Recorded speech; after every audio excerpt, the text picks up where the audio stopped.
Students, Assalamu alaikum. My name is Ahmed Ali and I'm lecturer zoology from Higher Secondary School, Akchamar, Kargil.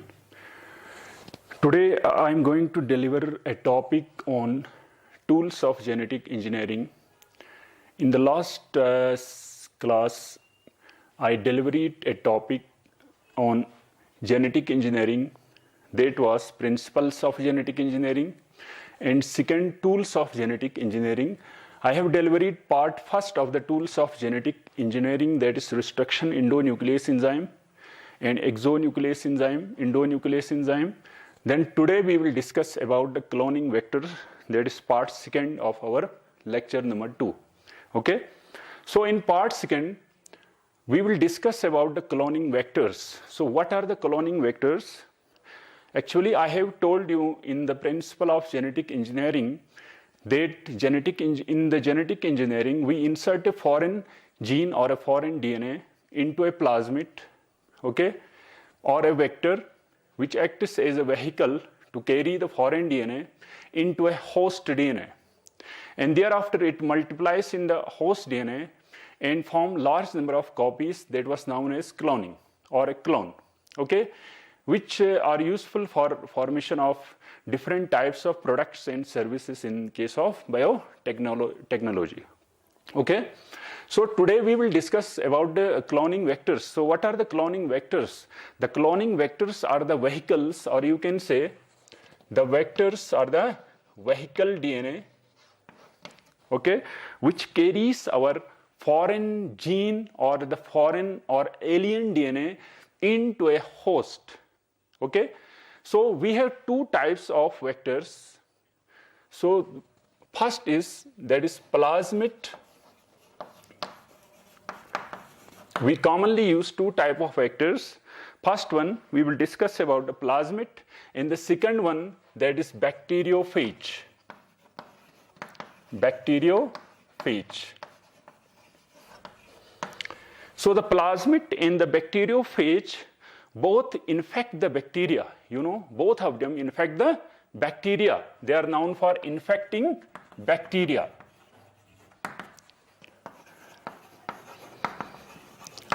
The bacteriophages are in large number than that of plasmids.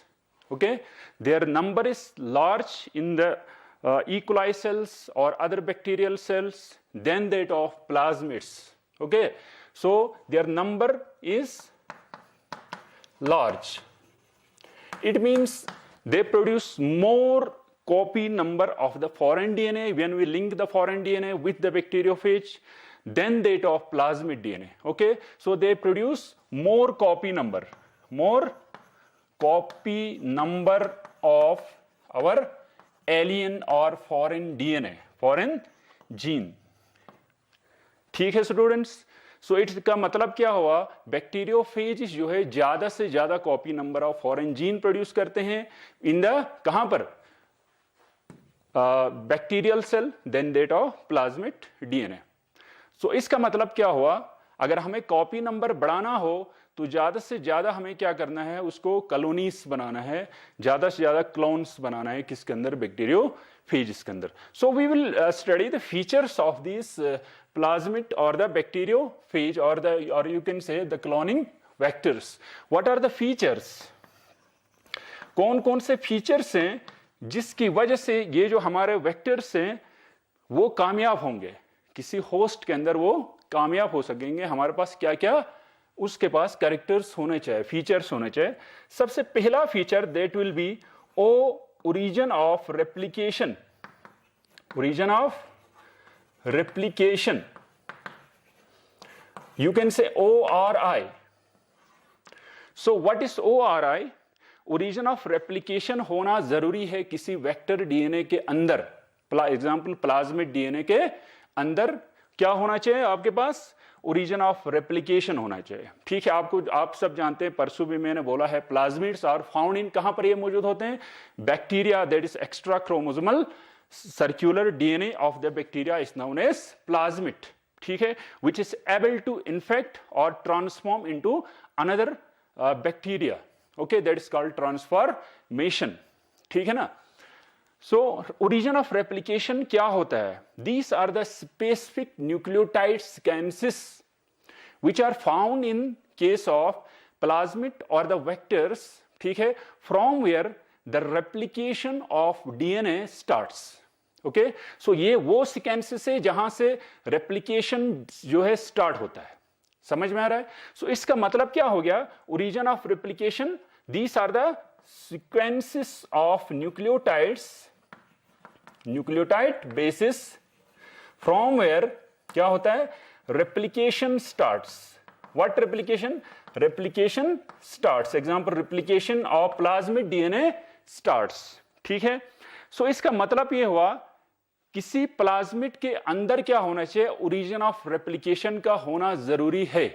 ठीक है, जितना हमारे पास origin of replication होगा उतना ही हमारा strong क्या होगा? जो कॉपी नंबर बनेगा किसका? फॉरेन डीएनए का। सो इसका मतलब our foreign gene should be linked with the origin of replication in a plasmid. क्या होना चाहिए? It should be linked. कौन सा? Our foreign gene, foreign FG लिखता हूं शॉर्ट में, should be linked with the origin of replication, या ORI आप कह सकते हो। ठीक है, जहां से जितना origin of replication means plasmid की कॉपीज बनेंगी उतना ही कॉपी नंबर हमारा फॉरेन डीएनए का बन जाएगा। ठीक है, सो ओरिजिन ऑफ रेप्लिकेशन अगर अच्छा होगा तो कॉपी नंबर भी क्या होगा? कॉपी नंबर ऑफ हमारा फॉरेन जीन का कॉपी नंबर जो है वहां पर बढ़ जाएगा। ठीक है, समझ में आ रहा है? देन सेकंड वी हैव, दूसरा पॉइंट जो है हमारे पास क्या है? वो है सिलेक्टेबल मार्कर। क्या होना चाहिए? Selectable marker. The second feature of our cloning vector is that of selectable marker. समझ में आया? तो what is selectable marker? Selectable marker वो जो है जीन होता है, ठीक है, जो फॉरेन जीन मैं कह रहा हूं, समझ में आ रहा है? आपका फॉरेन जीन या कोई भी जीन, एग्जांपल आपका प्लाज्मिड के अंदर जीन होगा, the selectable marker which is able to identify the कौन से? नॉन रिकम्बिनेंट्स, ठीक है, या non transformants from the transformants. ठीक है, सो सेलेक्टेबल मार्कर क्या करता है? सेलेक्टेबल मार्कर मींस ये मार्क करता है, सेलेक्ट करके मार्क करता है। एग्जांपल, किसी को हम करेक्ट है या इनकरेक्ट है ऐसे टिक मारते हैं ना, ऐसे ये टिक मारता है। कौन? वो जीन टिक मारता है कि कोई, एग्जांपल हमारे पास जो बाहर से फॉरेन जीन हमने किसी होस्ट ऑर्गेनिज्म में डाला, ठीक है, कि हमें कैसे पता चलेगा कि उस होस्ट ऑर्गेनिज्म में या होस्ट बैक्टीरिया में हमारा फॉरेन जीन है या नहीं है? कैसे मालूम होगा? ठीक है, तो इसीलिए वो जो जीन है अगर उसमें पाया जाता है, ठीक है, अगर जीन पाया जाता है फॉरेन जीन किसके अंदर? हमने इंसर्ट किया है होस्ट के अंदर, तो इसका मतलब हो गया वो हमारा क्या है? वो ट्रांसफॉर्मेंट है। ठीक है, तो सिलेक्टेबल मार्कर क्या करता है? ट्रांसफॉर्मेंट्स को नॉन ट्रांसफॉर्मेंट्स से अलग करता है। इसका मतलब नॉन ट्रांसफॉर्मेंट्स को ये सिलेक्ट करता है, उसके बाद उनको एलिमिनेट करता है। क्या करता है? सिलेक्ट करके आइडेंटिफाई करता है और उसको एलिमिनेट करता है। ठीक है, किसको एलिमिनेट करता है? It identifies and eliminates the non transformants from that of transformants. ठीक है, सो it identifies and eliminate the non-transformants from that of, ठीक है, from that of transformants। ठीक है, तो हमारे पास कुछ जीन से, example we have the best antibiotic resistant genes. Antibiotic resistant genes for किसके लिए? आपने देखा है बहुत सारे बैक्टीरिया जो है एंटीबायोटिक रेजिस्टेंट होते हैं। जितना हम एंटीबायोटिक खाएंगे वो ठीक ही नहीं होता इंसान, ठीक है, क्योंकि वो रेजिस्ट हो गए हैं, वो चेंज हो गए हैं, है ना, उस एंटीबायोटिक से, क्योंकि because of some antibiotic resistant genes found in the plasmids. They are resistant to the particular antibiotic. Example, we have which antibiotic? For example, we have tetracycline या ampicillin, एम्पीसिलिन, ठीक है, टेट्रासाइक्लिन है, ampicillin है, example इन्हीं antibiotic से ये resistant हो गए because of the formation of antibiotic resistant gene in the plasmid of DNA. So these antibiotic resistant gene act as selectable markers for the foreign gene. Example, if we remove any of the antibiotic resistant gene and insert a foreign DNA in place of that antibiotic resistant gene, what will happen? The bacteria will die in the medium containing ampicillin or tetracycline. ठीक है, तो वहां पर वो bacteria क्या होंगे, मर जाएंगे because of the removal of antibiotic resistant gene. ठीक है जी. Then we have third feature of our cloning vector is, क्या है हमारे पास, क्लोनिंग साइट्स. क्या है, क्लोनिंग साइट्स. ठीक है, तो क्लोनिंग साइट क्या हो गया हमारा, देखो क्लोनिंग साइट होता है जहां पर वो रिस्ट्रिक्शन साइट जहां पर हम फॉरेन जीन को इंसर्ट करते हैं. क्या करते हैं, फॉरेन जीन को इंसर्ट करते हैं इनटू द प्लाज्मिड डीएनए. ठीक है, उस साइट को हम क्या कहते हैं, उस साइट को हम कहते हैं क्लोनिंग साइट.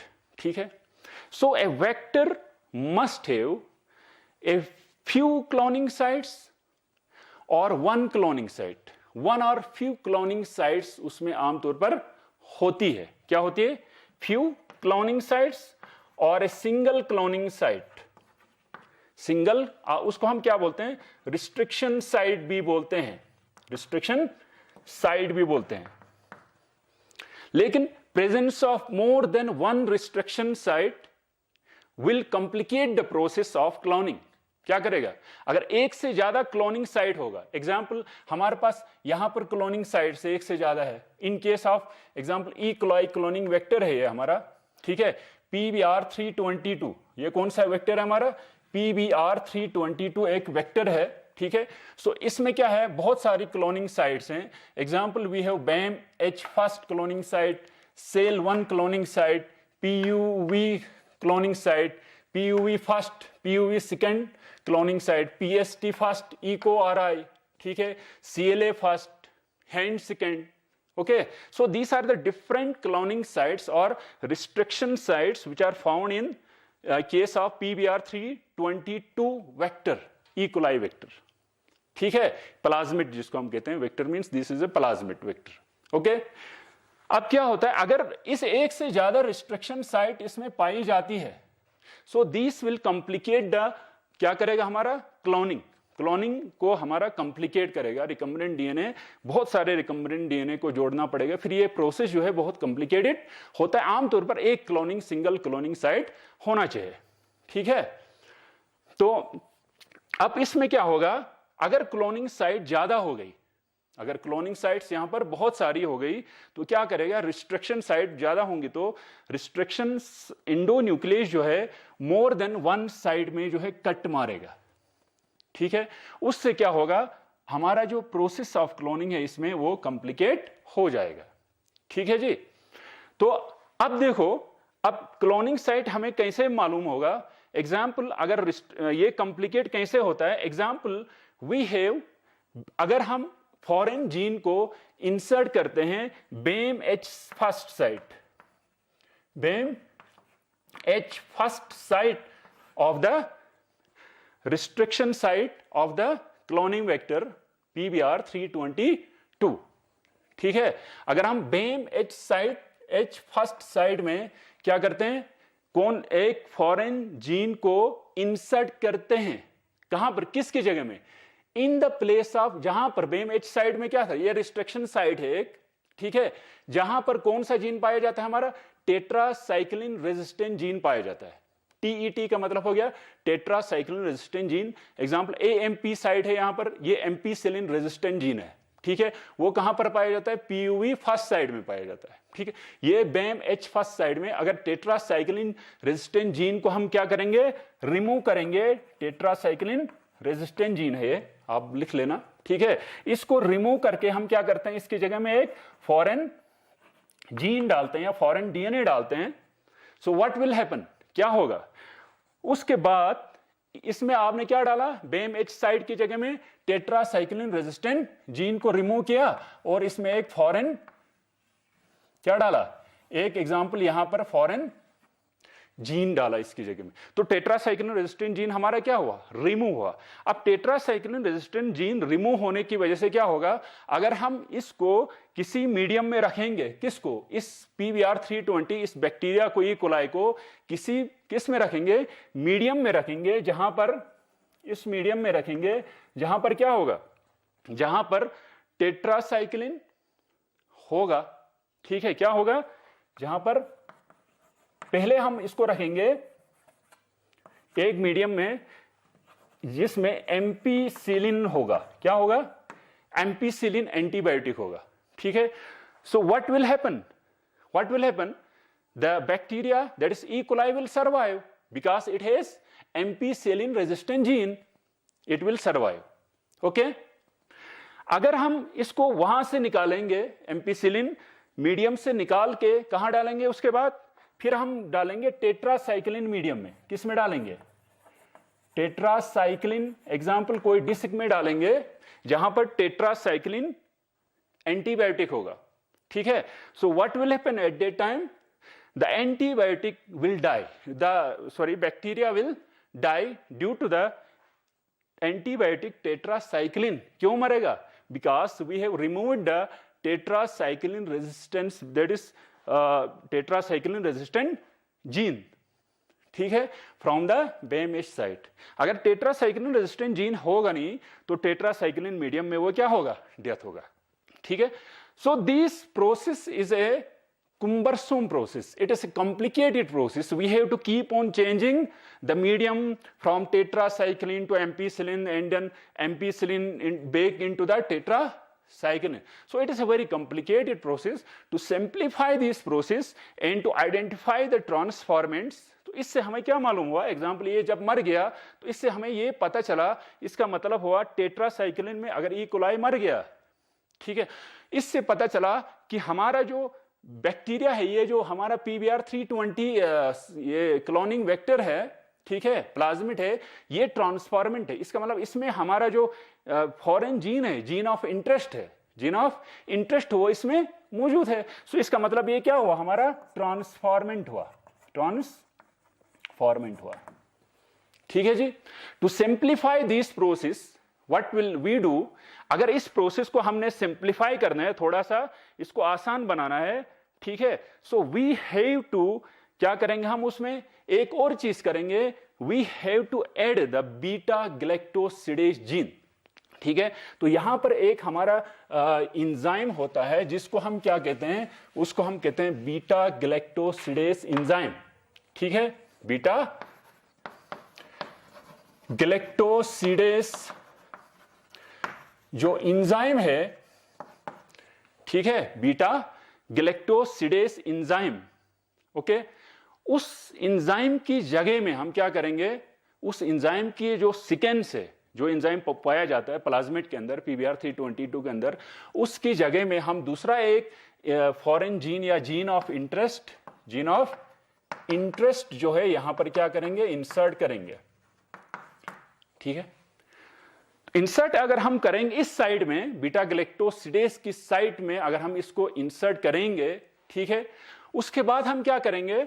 उसके बाद इससे क्या पता चलेगा? हमारा जो बीटा गैलेक्टोसिडेज एंजाइम है which was responsible for break down of disaccharides, इसका काम क्या था? ब्रेक डाउन ऑफ डाइसैकेराइड्स को ये ब्रेक डाउन करता है।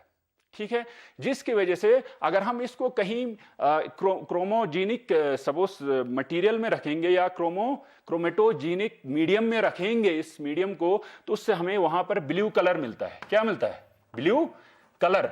नॉर्मल कंडीशन में मैं बोल रहा हूं, अगर हमने फॉरेन जीन को इंसर्ट नहीं किया तो उस time due to this beta galactosidase enzyme की वजह से हम उस बैक्टीरिया को अगर हम मीडियम में रखेंगे तो उससे क्या होगा, ये जो बैक्टीरिया है वो एक्टिव कंडीशन में है, ठीक है। तो एक्टिव होने की वजह से वहां पर जो है ब्लू कलर मिलता है। अगर हम इसको क्रोमेटोजेनिक कोई एग्जांपल कल्चर मीडियम में, सपोज मीडियम में रखेंगे, ठीक है, जहां से कलर मिलेगा, सो वहां पर क्या मिलता है, हमें ब्लू कलर मिलता है। लेकिन due to insertion of foreign DNA को अगर हम फॉरेन जीन को इंसर्ट करेंगे तो द बीटा गैलेक्टोसिडेस एंजाइम क्या होगा, इट विल बी इनएक्टिवेटेड, ठीक है। क्यों? क्योंकि बीटा गैलेक्टोसिडेस में जो सीक्वेंस था, न्यूक्लियोटाइड सीक्वेंस, उस सीक्वेंस की जगह में हमारा फॉरेन जीन का सीक्वेंस जो है इंसर्ट हो गया। तो बीटा गैलेक्टोसिडेस क्या हुआ, डिस्टर्ब हुआ। सो उसकी वजह से वो जो बीटा गैलेक्टोसिडेस एंजाइम था दैट विल बी इनएक्टिवेटेड। क्या होगा, वो इनएक्टिवेट हो जाता है, ठीक है।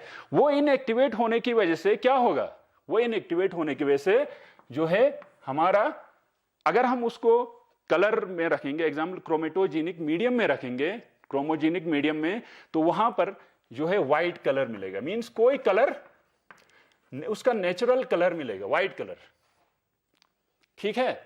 तो व्हाइट कलर जब हमें मिलता है, एग्जाम्पल डिफरेंट कलर जब मिला, तो इसका मतलब हुआ कि वहां पर जो आपका बीटा गैलेक्टोसिडेस जीन है, एंजाइम है, that was inactivated. It this process due to the insertion of foreign gene or foreign DNA. This process is known as insertional inactivation. Insertional inactivation. Insertional क्यों? Because of the insert of foreign gene. तो उससे ये हमें shortcut एक medium में पता चला, चाहे इसमें मल्टीपल साइट्स होंगे, क्लोनिंग साइट्स, ठीक है, चाहे सिंगल क्लोनिंग साइट हो, अगर हम उस बैक्टीरिया को उस मीडियम में क्रोमोजेनिक सबस्टेंस उसमें रखेंगे, कलर में रखेंगे, कलरेशन, तो उसका क्या होगा, कलर जो है फेड होगा, ठीक है, व्हाइट कलर मिलेगा जो ब्लू कलर से। तो इसको हम क्या कहते हैं, इंसर्शनल एक्टिवेशन। इसका मतलब उसमें फॉरेन जीन जो है हमारा वहां पाया जाता है। तो उसका मतलब ये हुआ, वो जो फॉरेन जीन पाया जाता है किसके अंदर, PBR322 के अंदर पाया जाता हो, तो वो जो है PBR322 वही बैक्टीरिया हमारा क्या हुआ, वो ट्रांसफॉर्मेंट हुआ। वो क्या हुआ, दैट बिकम्स ट्रांसफॉर्मेंट। तो उससे हमें सिलेक्शन करने में मदद मिलता है, ठीक है। So that was all about the topic. So मुझे लगता है आपको ये समझ में आया होगा। सो इंशाल्लाह नेक्स्ट हम कोशिश करेंगे कि भाई आगे हमारा नेक्स्ट जो प्रोसेस होगा that will be the of recombinant DNA technology in the third class, ठीक है। थर्ड जो हमारा क्लास होगा वहां पर हम क्या करेंगे, प्रोसेस ऑफ जेनेटिक इंजीनियरिंग जो है डिस्कस करेंगे। Thank you, have a nice day.